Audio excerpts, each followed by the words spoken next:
आमच्या परिवाराकडनं. तर आता बाहेर जाऊया आणि दुकानाकडे जाऊया. आणि ती मी इकडे कॅमेरामॅन माझी दीदी. ओके,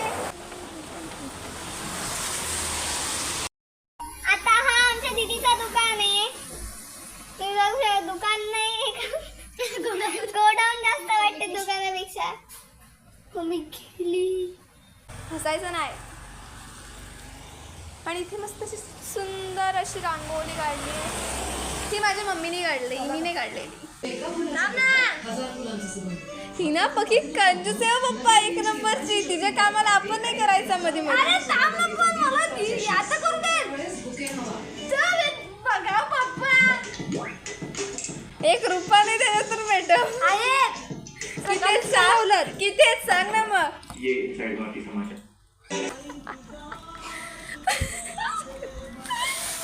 दोन कशाला तुझ्या डोक्यात आपलाच काय सांग ना, डोक्यात आपलाच असं तिच्या डोक्यातच घाल म्हणजे. मम्मीची इथे पूजा केली कारण की घरी जाऊया संध्याकाळी.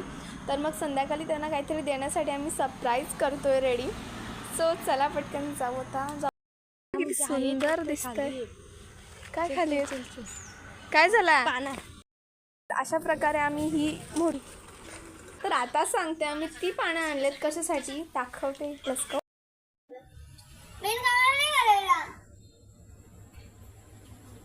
चांगला लिहिलाय बघा. ऐकी नाही मस्त. हॅपी दसरा. इकडे पप्पा बसलेत रायटर आणि इकडे मी. तुम्हाला एक खूप मोठी गोष्ट राहिली सांगायची. खूप खूप काय खूप मोठी. आणि आज आहे माझ्या दीदीचा बर्थडे. येस, खरंच मी खोटं नाही सांगत आहे. रिअली गोष्ट आहे का आज माझ्या दीदीचा बर्थडे आहे. तिला आता आपण विश करूया ग. Many many happy returns of the day. Thank you. तसा बर्थडे नाहीये हा, असा बर्थडे. कारण की असं असतं ना की वर्षातून वेगवेगळे दिवस किंवा वेगवेगळे सण येत असतात. तर तसंच माझ्या दीदीचं आज जन्मली की आज नाही, दसऱ्याच्या दिवशी. दसरा असताना त्या दिवशी दीदी जन्मली माझी. पैदा हो गई मेरी बहीण. येस, पैदा. तर असं सुंदर सुंदर आम्ही बनवलंय.